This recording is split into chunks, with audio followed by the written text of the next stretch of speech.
Sam Darnold, Mike McDonald, and the NFC champion Seattle Seahawks take on Drake Maye, Mike Vrabel, and the AFC champion New England Patriots in Super Bowl 60 live from Santa Clara at Levi Stadium. This is a rematch of the Super Bowl 49, an iconic moment at the end of that game. The Patriots are looking to separate themselves in history books. They want to get their seventh all-time Super Bowl win. They're currently tied with the Pittsburgh Steelers. They would cement themselves a new era. They haven't won a Super Bowl without Tom Brady as their starting quarterback. Could this be the legacy moment for Kraft, their owner? He's been unbelievable, but they haven't done it without Belichick, haven't done it without Brady, and that's what they're looking to do. I think the first place that you got to start with this game is defense. And the saying is defense wins championships, but a lot of really good defenses haven't stopped this Patriots football team. But in comes the best defense in football in the Seattle Seahawks. New England went through the Chargers, a top 5 defense. Maye got sacked 5 times in that game. Then they played the Houston Texans in a snow game. Maye got sacked 5 times. 4 times he put the football on the ground with 4 fumbles. They pulled that one out. And then in the AFC Championship, go to Denver. One of the most unbelievable turns of events in the sequence of weather, going from a cold day but manageable conditions to coming down. The snow was unbelievable. I don't know about you, but I'm one of those nostalgic type of people. I loved what we were watching there. The snow, it completely turned into a whiteout, and I believe that the Patriots, with the lead in that situation, a lot of New England fans were likely happy about that because they had the lead when things started to go sour. For them, they knocked off all of those defenses, and how did they do it? It was by not having the killer mistake. If you go through the game against the Chargers, Herbert had the back-breaking mistakes. It was them not executing in the red zone. Against the Houston Texans, it was them coming up short in some key spots. It was Stroud with a pick 6 when they had a lead in that one. And then the Denver Broncos, a 4th and 1 they can't execute. And then a fumble from Stidham deep in his own territory that led to 7 points that flipped the entire game. Seattle Seahawks, they don't care about any of that. This is one of the most talented football teams on both sides of the ball, and when you look at their defense and their strength of it, it's very tough to say their secondary is better than D-line or their linebacking core. They're just good. And why is that? It's because they're athletic, and the number one word that comes to mind, and I think it's a terrific one to use when it's involved with football, violence. They are a violent football team. They crack helmets. Devon, Witherspoon, Nick Emmanwori, these are kinds of guys that come down and they want to take your head off. And they've got the athletic profile to run with anyone.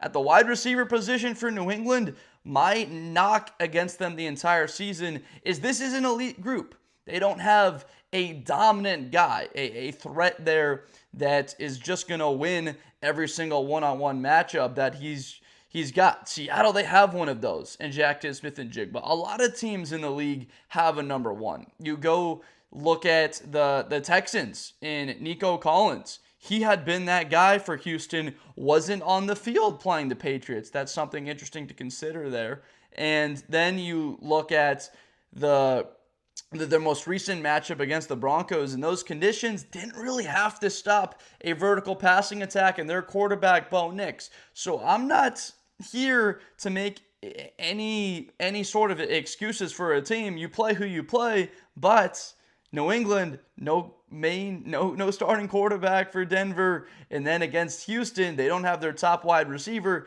They have gotten the benefit in a couple of the matchups. Now it's time to pay the piper. And my goodness, is Seattle one of those teams? Complete football team.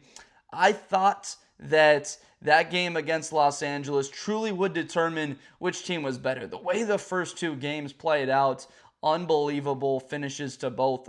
A missed field goal from Myers from 60 yards, and then a 2-point conversion to win it that essentially wound up stealing them the number 1 seed. I thought whoever would win that game, that was the best team of the NFC. I was perfectly fine with that. And the way that the game played out, I really didn't see any evidence that Los Angeles got robbed or jimmied in any way. It was a hard-fought game, and at the end of it, I feel perfectly fine saying that. And really, the truth goes for New England. I thought that they are the better football team than Denver. They execute. They play a complete style of ball, complementary with their run game. Now, the conditions and what that second half looked like, I almost even was smiling once the snow started to accumulate and it got whiter and whiter, because I knew it was going to get sloppy, and that the typical fan that's looking for points and a lot of the things that you got in the NFC Championship game,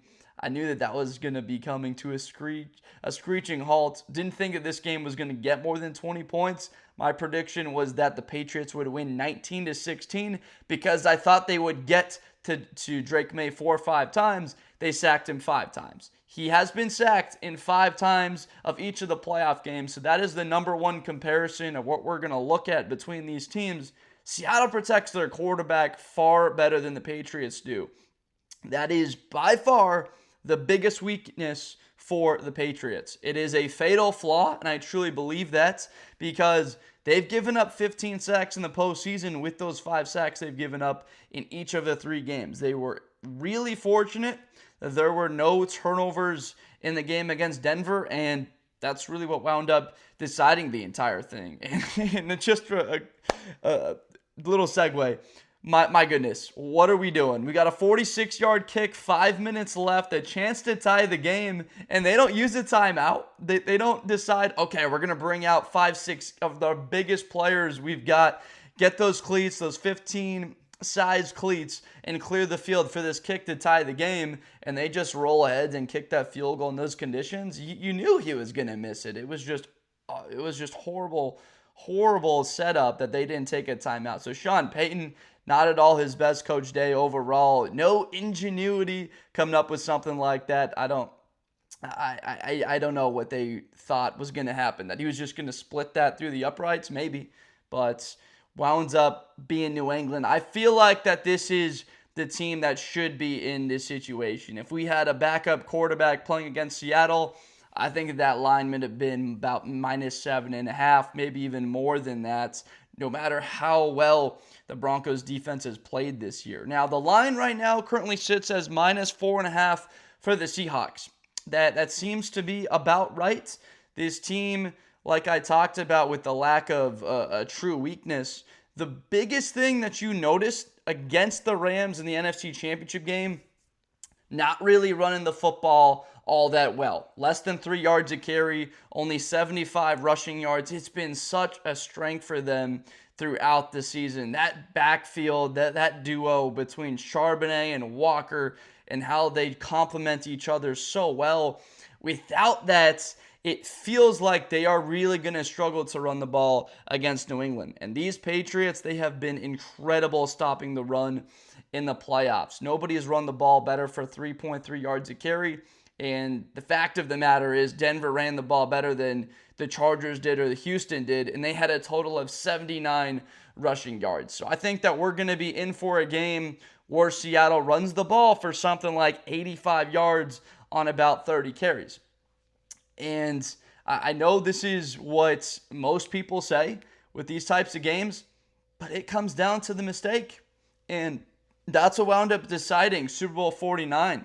It was a mistake. It was a turnover in a big moment. And not just that, it was a situation. Because you talk about red zone. You got to kick touchdowns, not kick field goals, convert on third down, and the turnover differential. You've got 2 of those 3 that happened on that play right there. A turnover and then a turnover in the red zone. We're not going to pour salt in a wound there and try and open that thing up. It's just simple that Seattle, they want to try and avenge that loss. That's all they've thought about, their fans, for the last 11 years. How they had won the Super Bowl, and now they've got a chance and a perfect opportunity to get that second one, and they come up short at the goal line. And if we have an opportunity here, and it's a chance for them to take a lead late in this game and running the ball, I truly don't know if they are going to be able to do that. They got the rushing touchdown from Walker in a really big moment in the first half, getting on top and getting that quick lead, and they pretty much controlled the entire game except for a little bit of momentum there from the Rams. But that Walker touchdown and that burst towards the pylon, that was an exceptional play. And if you remember the Chicago Bears-Rams divisional game, there's a play where DeAndre Swift was sort of blocked from his path and he didn't bounce to try to hurdle a man. And Kenneth Walker, he just put on a burst that few guys have in the world at the running back position, a truly tremendous play. So would they give Kenneth Walker the football in that type of scenario? Let's say it's 3rd and goal from the 3-yard line and you're down by 3 points. Let's say it's 4th and goal from the 1 or the 2. Are you kicking the field goal to send this thing to overtime, or are you going for a touchdown? There's some interesting situations that could come up. I'm personally going to be rooting for a really good game, as I do with just about all of these. I mean, how can you not hope that a game's coming down to the wire and close? And the way it's been for both these teams, it's hard to not imagine that we don't get a good game unless. And now I talked about Drake Maye and the protection. What is he facing? What is he going up against? I know that they're arguably the best defense in football, and then statistically, you can back that up. The numbers do represent a total, 17.1 points per game allowed. That was the best in football. 293 yards allowed, the 7th best in the NFL. 4.7 yards a play. That was the 4th best in the NFL. So this is a defense that doesn't give up many yards. They don't give up many points. And then in key spots like red zone scoring, team scored touchdowns 51% of the time. That was the 5th best in the league. And then you want to go into statistics like sacks. They had 47 sacks in the regular season, the 7th most in football. And then you go up against this Patriots team that gave up 49 sacks in the regular season. And then they have given up 15 so far in the postseason. I think that we're going to see 5 sacks, 5, 6 from the Seahawks defense. I would be surprised if they don't hit that 5 number the same way that each of those other teams do. I believe Seattle's pass rush is simply on that caliber with guys like Leonard Williams coming off the edge. What a player that he has turned into. And DeMarcus Lawrence, they're bringing him over from Dallas. He's been impactful as anybody. And then you've got these chess pieces like Nick Emmanwori running around, and I was, part of me, I wasn't rooting for a team, so to say, to be honest with you, Seattle or Los Angeles in the sense of like, I would just so much rather see Los Angeles in that game or Seattle. I think that I root for players in certain moments, and for that one, Nick Emmanwori is a guy that I've talked about coming into the NFL and what I thought that he would be. The way that he's played in this rookie season, he is playing at a level that of a third-year guy going into a contract year that's about to make himself the highest paid player at his position. Now, what is his position? Well, he lined up at slot corner against the Rams. He lines up at free safety. He lines up in the box as a box linebacker. He lines up out wide. Number 3 at the top of the screen, visibly can see it. And Nick Emmanwori is at the top covering an outside wide receiver. This guy lines up in just about every position except for nose tackle. And he truly is something to behold. And I think we're looking at potentially the best defensive player in football in 2 or 3 seasons. I really believe he's at that level of a ceiling. And when you have a factor like that guy roaming around, and then you've got Devon Witherspoon, one of the best 5 corners in football, this is going to be a very difficult day once again for the Patriots. And their offense has struggled in these playoffs. They did not play well against Houston in the divisional round. They didn't play well against the Chargers, 16 points. And then Denver, 10 points on the road. And you expect them to stack up against Seattle and to essentially play with this offense. Because the Rams had a top 10 defense this year. All the metrics stack that up in yards a game and points a game overall and sacks that they produced. The issues with their defense mainly were on third down, and that came up in big areas. On those two of those touchdown possessions, there was a 3rd-and-9 conversion to Cooper Kupp, and then there was a third and 10 in there. So Seattle took advantage of the exact area where Los Angeles struggled, and then on the final possession, 3rd down, Cooper Kupp with that 1st down, and then a penalty that leads to a 1st down, and there's 0 time left on the clock for the Rams. They've got 20 seconds to go, 90 yards. That just wasn't going to happen. So Seattle, 18 interceptions this year. That was the 5th most in football. And they're 47 sacks compared to the Patriots. They gave up 35.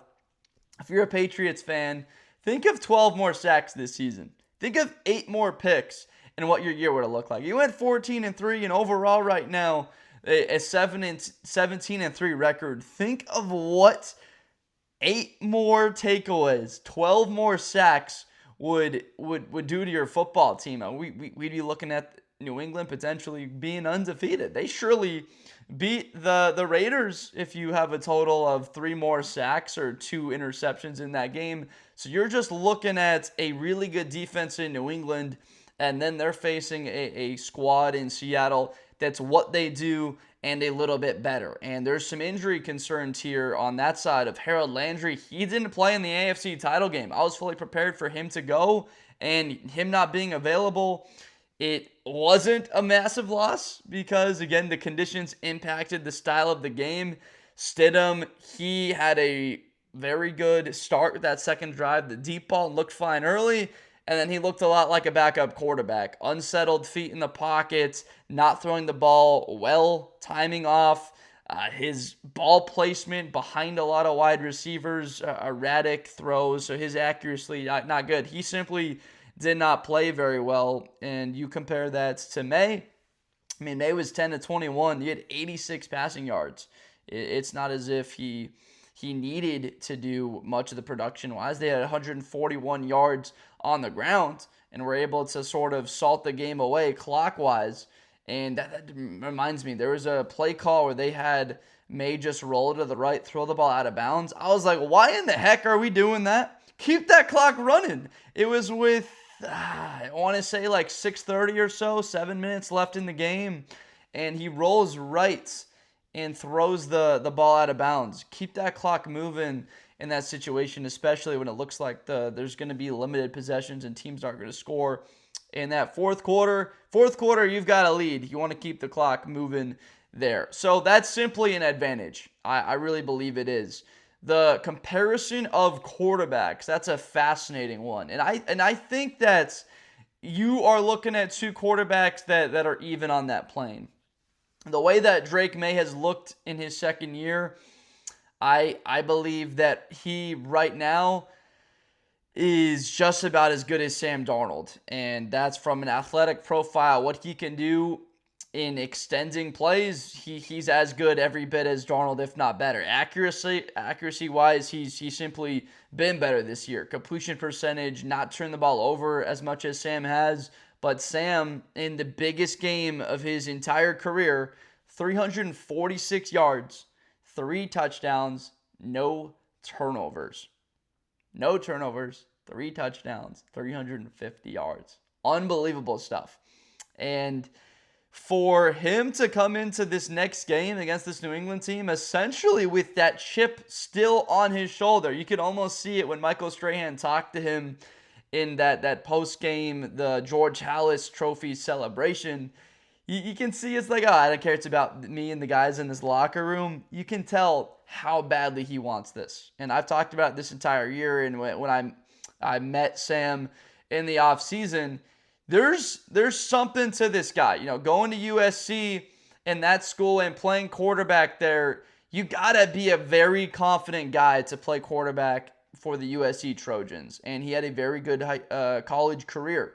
And then the way his NFL career is, you can just see it in his eyes. On him, first thing is, he's a big guy. Really thick base to him and thick forearms. He's built exceptionally well from a quarterback. We're not going to talk about physical traits all that much. We're not here to do that. But look, this guy's built well, and health is something that he just needs to stay healthy. I think that Sam Darnold can be one of the best quarterbacks going forward in the NFC for quite some time. But that's one of the biggest things that you sort of notice And then there's a cool, not overtly enthusiastic and outgoing personality. It's sort of like that California vibe of chill type of dude. And that's what Sam is, and that's what he's been. Cool, collected, not too high, not too low, but there's a fire there. And it's almost, you're just waiting potentially to see all of that come pouring out if he does win and lift this Lombardi trophy in a couple of weeks.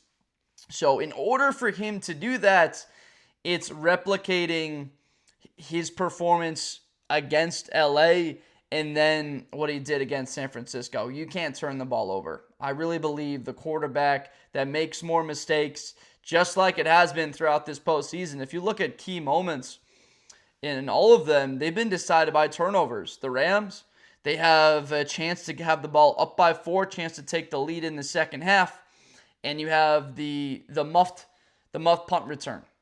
And then the team that they just beat, the Chicago Bears, overtime. They need 15 yards of field goal position to kick a game-winning field goal, and they play Seattle in the NFC Championship. Interception from their quarterback.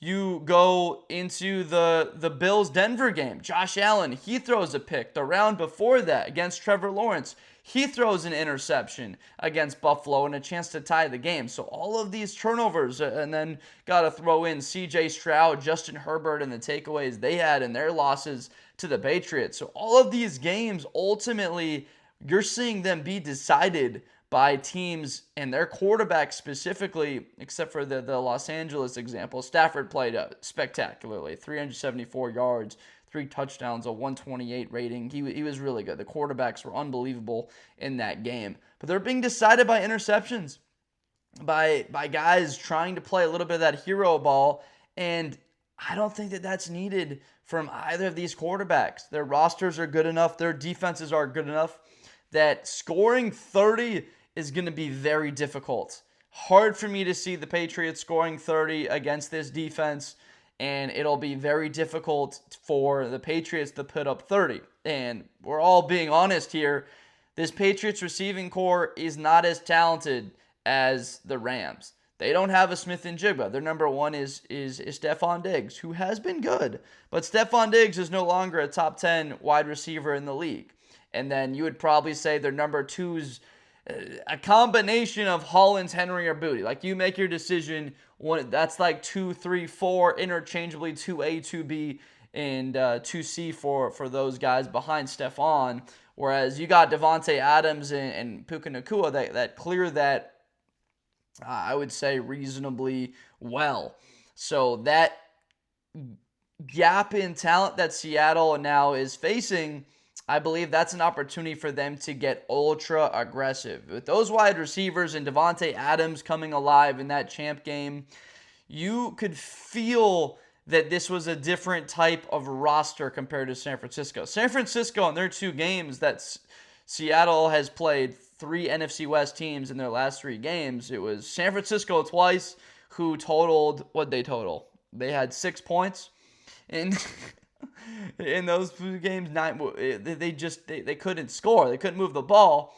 And a lot of that has to do with simple talent on the field. The Rams just had a better quarterback. They had more talented of an offense just because they were healthier, simply, that their roster was more intact. And so now for Seattle, you're playing a roster with New England that's healthy. They might be potentially banged up with Landry, but offensively, you're playing a healthy Patriots team. But this offense for New England, and despite what the stats say, I don't think that they're to the caliber of what Los Angeles is. Now, points a game, they scored 29 points a game. That was a little bit below what the Rams did this year. 379 yards a game. That was the 3rd most in football.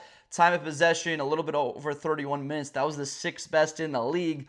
All of these stats are well and good. They just don't fully stack up to what Los Angeles was as an offense. You can make the argument the Patriots had the number 2 or the number 3 offense, and I've listened to the debates that Drake Maye is the MVP of this NFL season. I've heard them, and I personally thought it goes to Stafford. You can say Drake Maye. I'm not all that upset. They've both been real. And look, this guy's playing in the Super Bowl and one's not. So that has to factor in when you're looking back on that ultimately.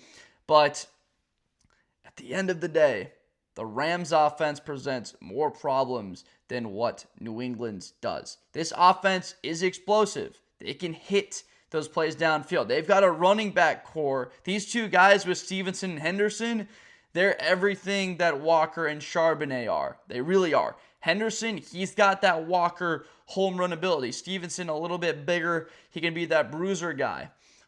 Closer towards the red zone. On the broadcast, Romo and Nance, they talked about Stevenson in the red zone, how effective he is. That just screams Zach Charbonnet to you. So that absence of not having Charbonnet in this game, the UCLA kid, you're seeing a really big hole there. And I brought that up earlier. I'm not going to quite say that to the tune of that's a major weakness to the sense of what the offensive line is for New England, but it really is something to look at specifically in the red zone, because I do believe both these teams will move the football, but this game is decided by turnovers and red zone. I think both of them struggle on third down. If you could be 50% or even 45% on third down, I would be happy about that. If you could be 5 of 10, something like 6 of 12 on third down on the day in this Super Bowl game, I believe that you've got a really good opportunity. But it's going to come down to plays in the red zone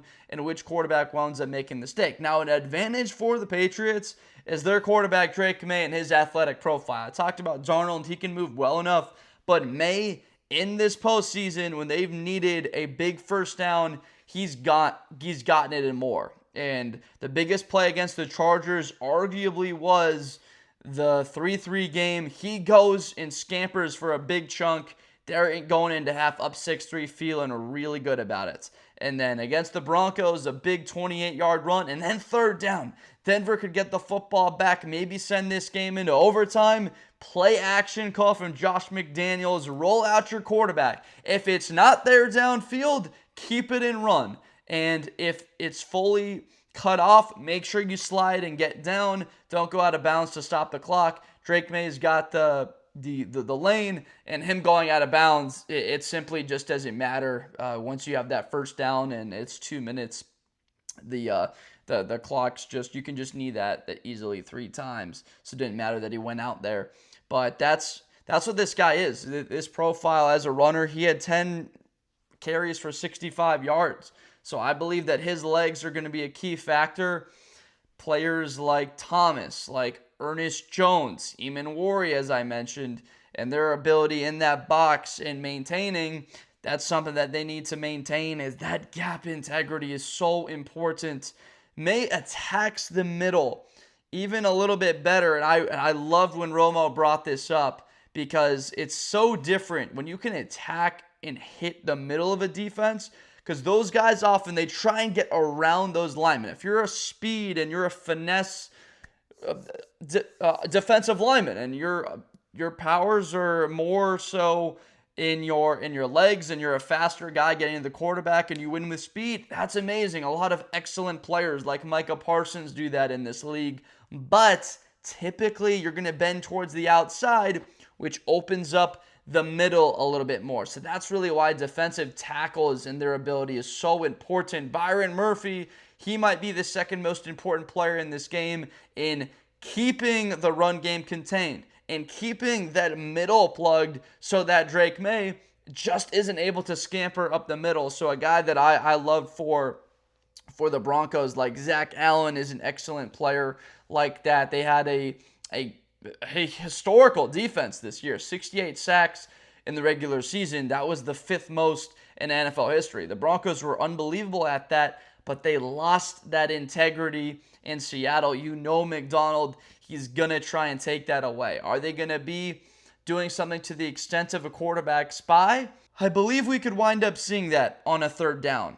You're able to achieve that if you have a linebacker, an athletic profile guy that is able to just simply be in a drop like Ernest Jones is in a hook curl, but he's also got the responsibility where my responsibility is the quarterback. So I'm dropping into the middle of the field, but my depth isn't too far to the point where I don't have an angle if this quarterback is going to scramble. But the way that Maye attacks up the middle, it can be effective if you're just dropping to a hook in the middle of the field. Maybe you're taking away a quick slant or a tight end with a simple stop route at 8 yards if you're in a third and manageable situation. Something that's like a 3rd and 5 to 3rd and 12 that you could be taking away.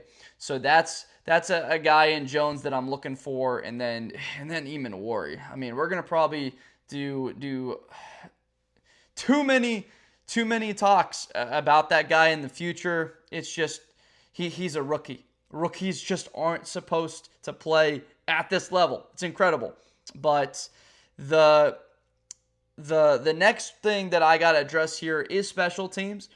The punting game of New England, I mean, that had to be scary for some Patriots fans out there. It just had to be. With your punter only mustering 29, 30 yards on those punts, you really, in Behringer, thought that you had a guy that's been good enough this season, and then in those conditions, you give him a bit of a pass. But Rashid Shaheed, that's an advantage.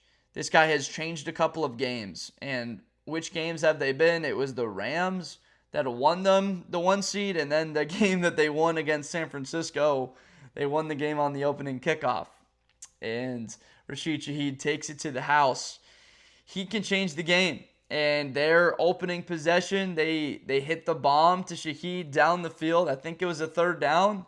And they take the top off, and they go right to him on the outside, and they don't cover. It wasn't too dissimilar to what the Broncos did throwing it to Marvin Mims and attacking Gonzalez. It's like the Broncos were like, okay, if they're sitting at the sticks and Gonzalez at the sticks, why not take a shot if they're just going to be on their toes forward here and not ready to backpedal? And that's the same thing the Rams did, and they just hit Shaheed deep, and it was just an excellent tackle. I thought Shaheed was scoring, and then it's sort of an ankle swipe for them to wind up making that tackle. They scored the touchdown on the Walker run anyway. But special teams, I'm going to go advantage to the Seahawks, Rashid Shaheed and his capabilities, and then I know it was a muff, so that's not exactly going to be on the category of unbelievable effort, but again, it's preached,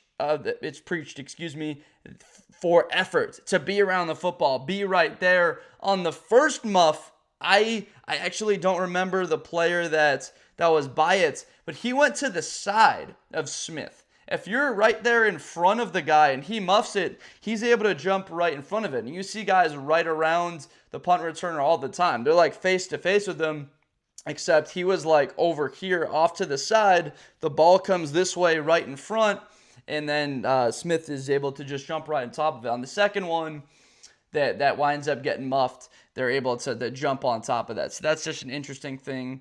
Sort of like one note is like special teams, a lot of guys you'll see, they won't run to the goal line on punts and then have a chance to turn around, and essentially you're trying to be your own punt returner down inside the 5-yard line, and guys like sort of are standing parallel to the football. That's one that also drives me crazy. Special teams are huge. They're going to be a key contributor. They have been in a lot of Super Bowl games in the past. Seahawks fans, they can speak well to it. The opening kickoff of the second half against the Broncos, game was over once that one was taken to the crib for them against Denver. That was kind of maybe a chance for Denver, and then any shot of a potential comeback was sort of ended when that happened. So special teams advantage Seattle, and you feel good about Myers if a kick needs to be made in this one. Borregales, the guy was 1 of 3 on his field goals. He didn't have a good day kicking. One 63-yard kick, like, we'll give the guy a pass on that. But Will Lutz, he was 0 for 2 on the day. So there's no doubt about it. Like, you gotta do a better job of executing. And the weather at Levi Stadium, I think like high 40s, low 50s is in the forecast. Shouldn't be too bad. With the way that the weather was, you're probably looking at a ton of rain potentially. Hopefully it's a clear day and we get the best possible conditions for the Super Bowl. But the way that this season's gone, you'll have 5 inches of rain coming and pouring down for this and to make it a sloppy affair. And that's just the way overall that it goes. So those are 2 distinct advantages that I bring up. The mobility of Maye, I think that's a key contributor to a point where I'll give that advantage. So we've got 2 advantages: special teams, offensive line being a really key advantage for Seattle. Really looking good with that Gray Zabel selection. That kid has been fantastic. For an FCS player, first-round selection to come out and improve their offensive line. They gave up 50 sacks. That number gets halved this season. They protect their quarterback, and they run the football excellent.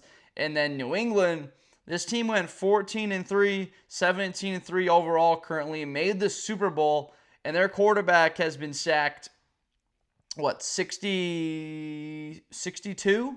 Is that the right number? 62 times this season? Like, they can next year find a way, go offensive line and improve that even more so, and they can be potentially right back here. This is a team that's not going anywhere, folks. Mike Vrabel is unbelievable head coach. He has a way now with culture and being away from the game that brought his team together. So is there advantage from coaching-wise? Look, it's both of their first Super Bowl. It's Vrabel's first year with New England, Macdonald's second year with Seattle. Both of these jobs are just worthy of applause all around for them. Those Titans teams and what Vrabel did there were incredible, bringing that team from the dumpster up to the forefront. The 10-point lead against the Chiefs in the AFC Champ game 6 years ago. And then Seattle now, they were unbelievable, Legion of Boom, and then sort of wandering through it for about 5 years or so after that loss to the Patriots, but then sort of came back and got that thing going again with Pete Carroll. There was a loss in the playoffs to the Packers.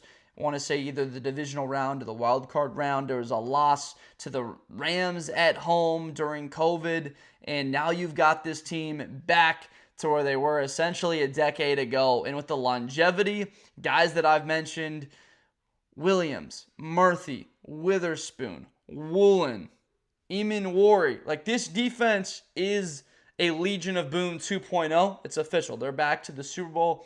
Can they ultimately pay it off, though, and get a victory here? So that's where this prediction comes to a head. Who do we think is going to win this game and why? I think Seattle wins this game because of their really good front of a defense. If there's a prime example of something being an impact of the way games have gone, don't look any further than Patrick Mahomes and his offensive line with struggles, and his 2 losses in the Super Bowl to Tampa Bay could not block them.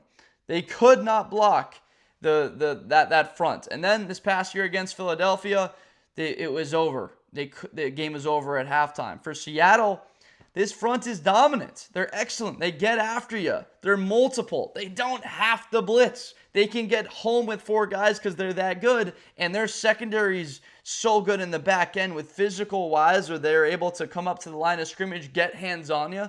And then if they're in zone and they drop 7 guys in coverage, they're all athletic enough to fill in, and they've got that front 4 that gets to it. So that's that symbiotic relationship that they're just so in tune with right now, where their defensive line gets to the quarterback quick, where their secondary doesn't have to cover that long, and then their secondary is that good so that they're giving their defensive line a couple more beats to get to the quarterback because those windows aren't there. That's when things are truly clicking, and it's really fun to break all of that down. So I believe Seattle wins that game because of a critical, distinct advantage in what they have in the Patriots.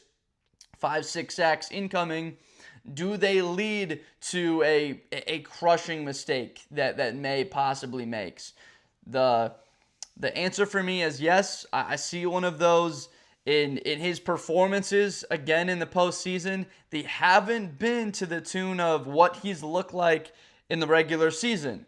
You can make an argument that his play in the postseason this year has been in the bottom 5 of quarterbacks that have come out and the way they've looked. They're 3-0. All that matters is winning. I firmly know that. I know that to be true fully. And what's amazing about this again is there's a guy for the Seattle Seahawks that I've barely talked about, and he might be the second best player in this game, with Drake Maye being the MVP, might be number one, but Jaxon Smith-Njigba being a factor guy. Now, Christian Gonzalez, he had that huge interception in the fourth quarter, a couple minutes, helping to seal that game. But he also got beat on that second drive by Marvin Mims on that play that led to 7 points for Denver. So what is the health of Christian Gonzalez in this one? Because he's going to have coverage duties of Jaxon Smith-Njigba. He and Cooper Kupp, those were the top two. Cooper Kupp, excuse me. Him and Puka Nacua have been the top two wide receivers. Cooper Kupp, incredible day in the NFC Championship game. His performance was spectacular. A touchdown, a huge couple of third down conversions he had on the day. He's turned into that number two role and been essentially a guy that they needed. Who are they going to fill in to be that number one wide receiver? It was going to be JSN. And then the stuff behind me here, we're just getting it right back. Sometimes there's an issue with the connection here with the background screen. You can see a TV behind me, obviously. But the Cooper Kupp as the number two wide receiver, that's been an answered question. He's probably got a couple more years in him. And then Rashid Shaheed inserted in here to be a guy that gets matchups one-on-one with his game-breaking speed. DK Metcalf leaves, and you allow Jaxon Smith-Njigba to essentially prosper and rise to the occasion to be an elite top three wide receiver in football, number one target guy, and he's going to be incredible for, it looks like, the next half decade plus, that he's going to be a top five wide receiver. He's able to win, physical, perfect route running, fast enough to separate the catch point ability, doesn't drop passes with the hands. It just all goes without saying.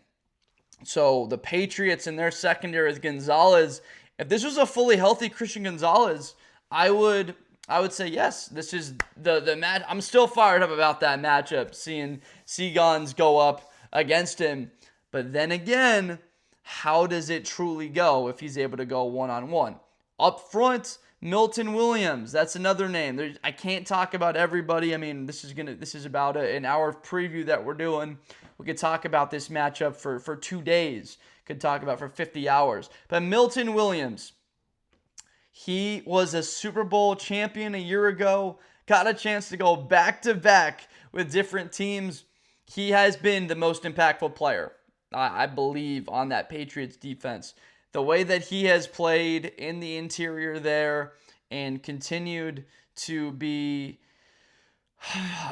a run force and a guy that also gets to the quarterback and he can disrupt. He didn't even show up against Denver or have anything of a significance. Got to continue to monitor him, like see how fully healthy he was after he missed time at the end of the regular season. But 2 weeks off, a guy like Christian Gonzalez can get more healthy. Milton Williams, Harold Landry, if they can have that fully unique front, I said that I think Seattle's going to win, but I think that we're looking at a pretty tight game here. A score that's something like 27-23.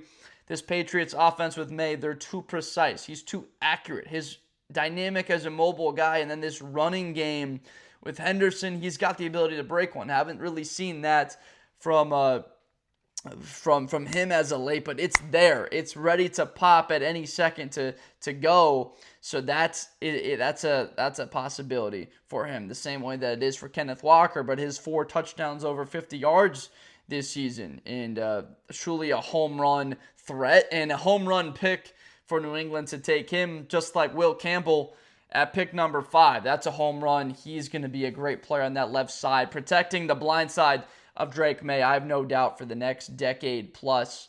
So that area of the game, that front seven defensively, you saw, I want to say Giddens, right? He stepped in, and Gibbons, excuse me. He wound up stepping in there and filling in. He did a decent enough job. He's played a lot of snaps this season, and Jaxon, or as I like to say, Jaxon. This guy is excellent coming off and getting after the quarterback. He played well. Christian Ellis, a sack, tackle for loss.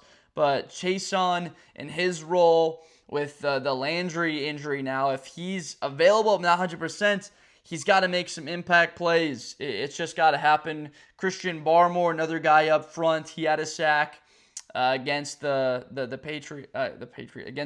Broncos and getting to Stidham. So they've got guys. They've got weapons. I've talked a lot about Seattle. I don't want to be at all remiss or let on that we're not going to be mentioning the talent or what the Patriots have been this season.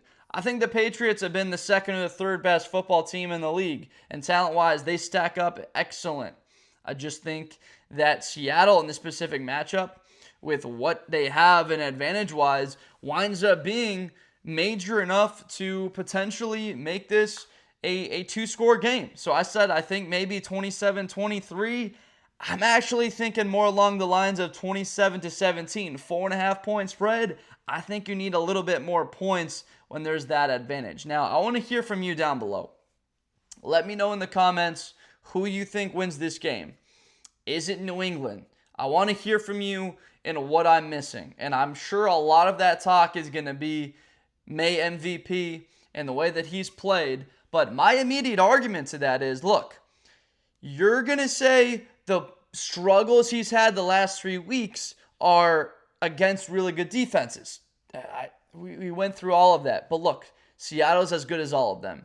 So where am I missing there to the fact that Drake Maye is going to come out and have an unbelievable performance against the defense that has played well? Maybe you're going to say, look at what the Rams just did. But I talked about a little bit earlier in that Rams wide receiving core. They've just got guys in Adams and Nakua, whereas with New England, they have good weapons, but they're not to that style. So I'm almost sort of arguing or debating a little bit with people on what the comments are going to look like. That's been a staple of this channel throughout the season here. I've had a ton of fun with that. So let me know down below why my prediction of Seattle winning this game, the Super Bowl, 27-17, is bonkers, of them holding the Patriots to 17 points, despite that having been done twice so far this postseason, and it would have been a lot less than that if Stroud didn't turn the ball over. So I'm ready to hear all of these. And then if you're a Seattle fan,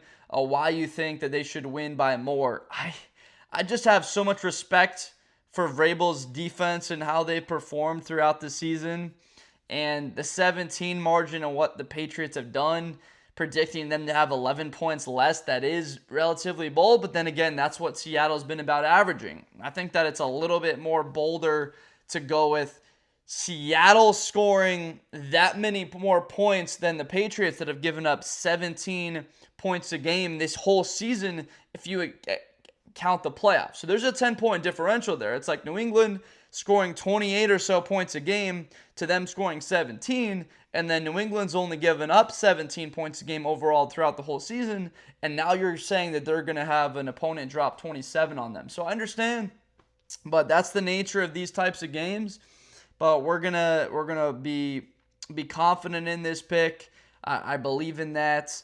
If you're able to go with a number, I think that Drake Maye is going to pass for over the total of yards, because they may find themselves down in the second half trying to get back into this game, struggling to run the ball. Whatever the total is for Seattle's run game, I'm going under that. The way that this Patriots run defense has looked like in the playoffs, it's going to be that and a little bit more, where their intensity is going to come out from the fire from the get-go. No Charbonnet also on the board, so it's a lot more Kenneth Walker. And let's be honest, this guy, when he's the premier back, he's got the potential, but he isn't as fresh later in the game if he's had 19 carries or 20 carries and it's the fourth quarter, as opposed to if he's only had 11 or 12 carries and he's been hit 8 or 9 more times. So that's where I would go I would go below the rushing total for Seattle.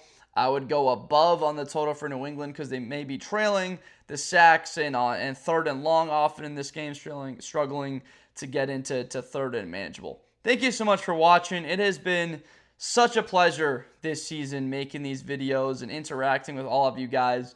I'm fired up. I'm excited, not just for this game, but also for the offseason, believe it or not, to just take a step back from the activeness of the games and go back into the weeds of these rosters and see the moves that these teams make. And then the college and going through the prospects that we do in preparation for the draft and really dive down into the build of what makes these franchises. And you've got the Seattle identity now that's built on toughness, on explosive plays on offense, but a team that's also going to run the ball. And then you've got New England, who is going to be efficient. They're going to be precise at times, but then you've got a gunslinging quarterback that's willing to take a hit and go scamper for 30. And a defense that will get after the quarterback, I believe, better next season than even what they have this year. That's sort of an area, once again, here that I think that the Patriots pass rush will be better in a season from now. They've been better against the run than you would say in the general area of what they will be in pass defense in this game. That's where I see an advantage there, run defense compared to what Seattle, I think, can do passing the football. But what they can do in the offseason, both teams getting to the Super Bowl, and then they get selections in the draft and where they decide to go, that's always a bunch of fun. So if you haven't already subscribed, please do that. It helps me. It's free. Doesn't cost you anything. It just helps me to continue to work at this, continue to work on the craft. I know I could be better. I'm going to work my butt off this offseason to be better so that these previews next year are, and then the videos that we come out in the spring continue to provide it, get all the information possible, and then to entertain you guys at the end of the day, just to the tune of laughs. So that's the main point here. Maybe learning something about football, having fun watching this and getting a little bit more of an enjoyment. But also, the last message I want to leave with here is, look, if you're a fan of one of these two teams, your team is in the Super Bowl. If you're a Patriots fan, your Patriots are back in the Super Bowl. If you're a Seahawks fan, your Seahawks are in the Super Bowl. You got to enjoy this. You got to celebrate your squad. I know it can be stressful, that it may be very difficult, hard game to watch with mistakes or errors or it being close to the end and your heart's pounding and you're nervous and your palms are sweating. It feels like your head's going to explode. But that's what you root for, is you've waited so long to be back in this moment, seeing your team in the Super Bowl. So how could you not find a way to enjoy that? Because that's what you want. You would be in the Super Bowl every single year if it meant the pressure and what it comes. And I think we're going to see Seattle in the next half decade back here.